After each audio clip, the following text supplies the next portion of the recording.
उसकी माँ बड़ी ट्रे, 12 व्यंजन, 6 रोटियां, 2 झंडे और प्याले देखकर और बर्तनों से निकलने वाली स्वादिष्ट गंध को सूंघकर बहुत आश्चर्यचकित हुई।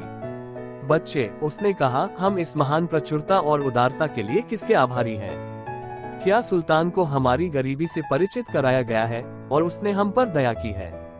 कोई बात नहीं, माँ, अलादीन ने कहा, आओ बैठकर खाना खाएं, क्योंकि तुम्हें भी अच्छे नाश्ते की उतनी ही जरूरत है जितनी मुझे। जब हम खा लेंगे तो तुम्हें बता दूंगा। तदनुसार माँ और बेटा दोनों बैठ गए और बेहतर स्वाद के साथ खाना खाया, क्योंकि मेज बहुत अच्छी तरह से सुसज्जित थी। लेकिन अलादीन की माँ हर समय ट्रे और बर्तनों को देखती और उनकी प्रशंसा करती रहती थी। हालांकि वह ये निर्णय नहीं कर पाती थी कि वे चांदी के हैं या किसी अन्य धातु के, और मूल्य से अधिक नवीनता ने उसका ध्यान आकर्षित किया।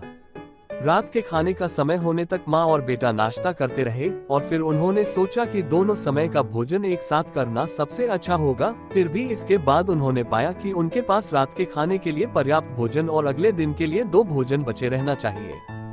जब अलादीन की माँ ने जो कुछ बचा था उससे ले लिया और रख दिया, तो जाकर सोफे पर अपने बेटे के पास बैठ गई और बोली, अब मैं आशा करती हूँ कि तुम मेरी अधीरता को संतुष्ट करोगे और मुझे ठीक ठीक बताओ कि जिन और तुम्हारे बीच क्या हुआ था।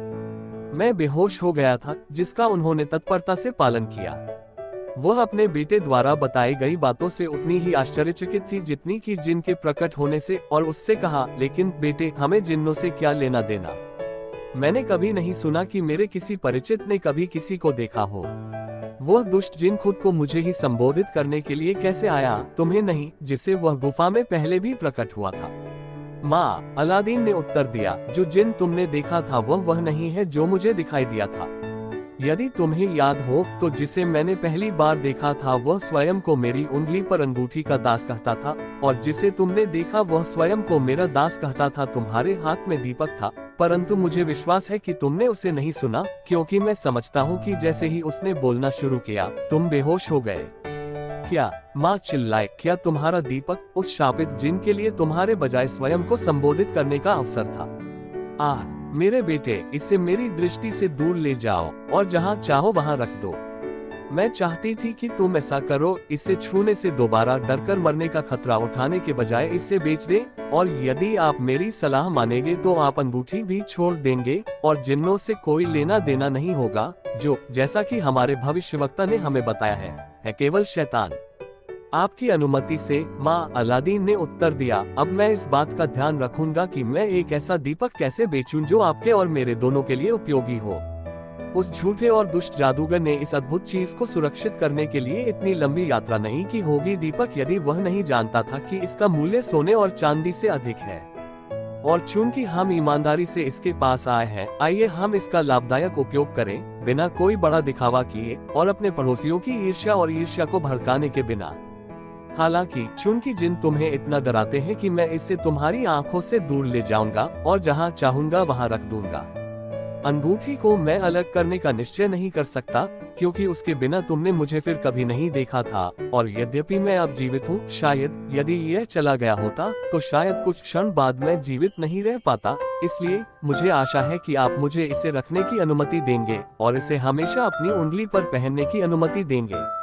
अलादीन की माँ ने उत्तर दिया कि वह जो चाहे कर सकता है, अपनी ओर से उसका जिन्नों से कोई लेना देना नहीं होगा और वह कभी भी उनके बारे में और कुछ नहीं कहेगी। अगली रात तक उन्होंने जिन द्वारा लाया गया सारा सामान खा लिया था, और अगले दिन अलादीन, जो भूख के बारे में सोच भी नहीं सकता था, चांदी के बर्तनों में से एक को अपनी बनियान के नीचे रखकर उसे बेचने के लिए सुबह सुबह बाहर चला गया, और एक यहूदी से, जो उसे सड़कों पर मिला था, खुद को संबोधित करते हुए उसे एक तरफ ले गया और प्लेट खींचकर उससे पूछा कि क्या वह इसे खरीदेगा।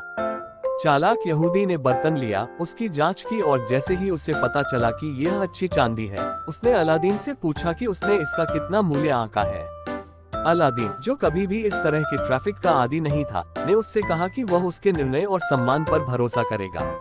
इस स्पष्ट व्यवहार से यहूदी कुछ हद तक चकित हो गया, और यह संदेह करते हुए कि क्या अलादीन उस सामग्री को या जो कुछ उसने बेचने की पेशकश की थी उसका पूरा मूल्य समझ पाया या नहीं, उसने अपने बटुए से सोने का एक टुकड़ा निकाला और उसे दे दिया। हालांकि यह थाली के मूल्य का 60वां हिस्सा था। अलादीन ने बहुत उत्सुकता से पैसे ले लिए, इतनी जल्दी से चला गया कि यहूदी अपने लाभ की अत्यधिकता से संतुष्ट नहीं था। परेशान था कि उसने अपनी अज्ञानता में प्रवेश नहीं किया था और कुछ बदलाव पाने के प्रयास में उसके पीछे दौड़ने वाला था सोने के टुकड़े से, परंतु वह इतनी तेजी से भागा और इतनी दूर निकल गया कि उसके लिए उससे आगे निकलना असंभव हो गया।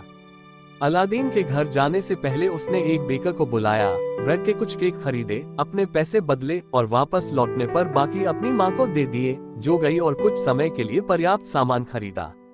इस रीति से वे जीवित रहे जब तक कि अलादीन ने आवश्यकता पड़ने पर 12 बर्तन एक एक करके उसी धन में यहूदी को बेच न दिए, जिसने पहली बार के बाद इतना अच्छा सौदा खोने के डर से उसे कम ऑफर करने का साहस नहीं